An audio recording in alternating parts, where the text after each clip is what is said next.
Hi guys, welcome back to Savi arts YouTube channel. ಹೆಸರು ಕಾಳು ಕೋಸಂಬರಿ ಹೇಗೆ ಮಾಡೋದಂತ ನೋಡೋಣ.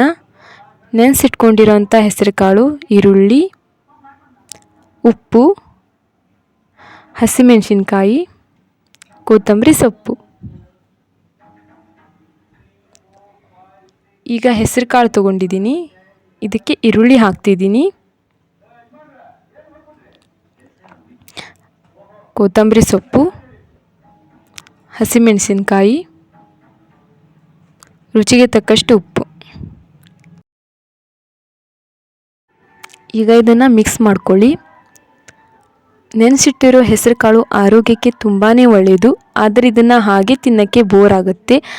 ಆದ್ದರಿಂದ ಈ ಥರ ಮಾಡಿಕೊಂಡು ತಿಂದರೆ ತುಂಬ ಟೇಸ್ಟಿಯಾಗಿರುತ್ತೆ. ನೀವು ಇದನ್ನು ಒಂದ್ಸತಿ ಟ್ರೈ ಮಾಡಿ. ಇದು ಈಗ ರೆಡಿಯಾಗಿದೆ. ಒಂದು ಬೌಲಲ್ಲಿ ಹಾಕೋತಾ ಇದ್ದೀನಿ. ನೋಡಿದ್ರಲ್ಲ ಹೇಗೆ ಹೆಸರು ಕಾಳು ಕೋಸಂಬರಿ ಇನ್ಸ್ಟಂಟಾಗಿ ಒಂದೇ ನಿಮಿಷದಲ್ಲಿ ಹೇಗೆ ಮಾಡ್ಕೋಬೋದು ಅಂತ. ನೀವು ಇದನ್ನು ಟ್ರೈ ಮಾಡಿ. ಹಾಗೆ ನಮ್ಮ ಚಾನಲ್ಗೆ ಸಬ್ಸ್ಕ್ರೈಬ್ ಮಾಡಿ.